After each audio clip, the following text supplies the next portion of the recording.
I have been living in this RV full-time for the last year, and these are the things that really suck about living in an RV.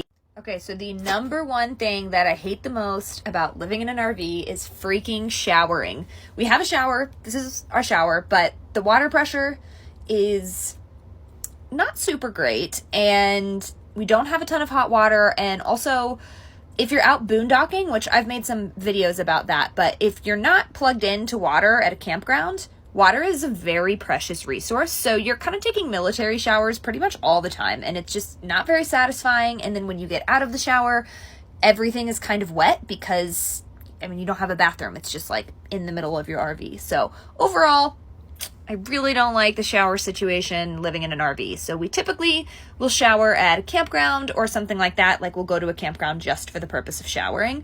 And even still, you get out of the shower, you dry off as much as you can, and then your wet shoes, like your wet shower shoes, are still inside.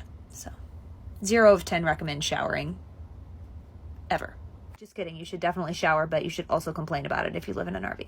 I just recorded this entire thing and thought I was recording, but I wasn't, so we'll give this another try.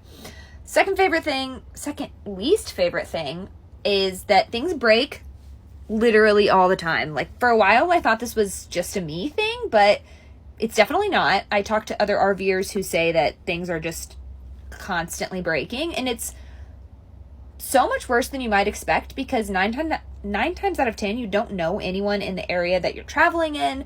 And so if you can't fix it yourself, you do get pretty handy pretty quickly. But if it's something that you can't fix yourself, then you have to scramble to find someone that can help you fix basically your house and your vehicle at the same time. Next up is laundry. We've never had a laundry unit like in our apartment, so we're used to having to take things out and launder them, but finding a laundromat on the road, especially since we don't dry any of our clothes, like we prefer to hang dry most of our stuff, is very cumbersome. So we always end up with just tons of clothes hanging around our RV drying for sometimes like 2 whole days because it takes a while for things to dry. So that's really annoying, and it makes me never want to do laundry because I hate having stuff hanging all over our house that's already small enough as it is. You always have to be on guard for weather conditions, especially cold weather conditions, because your pipes can and will freeze if the weather gets too cold. So we always have to be looking out and making sure that we either are prepared for the cold weather or don't get anywhere near it. And also, it's just kind of uncomfortable sometimes. Like, we have a really good heater, but this is a tin box at the end of the day, so it does not insulate very well, and I run cold. So I spend a lot of nights pretty chilly.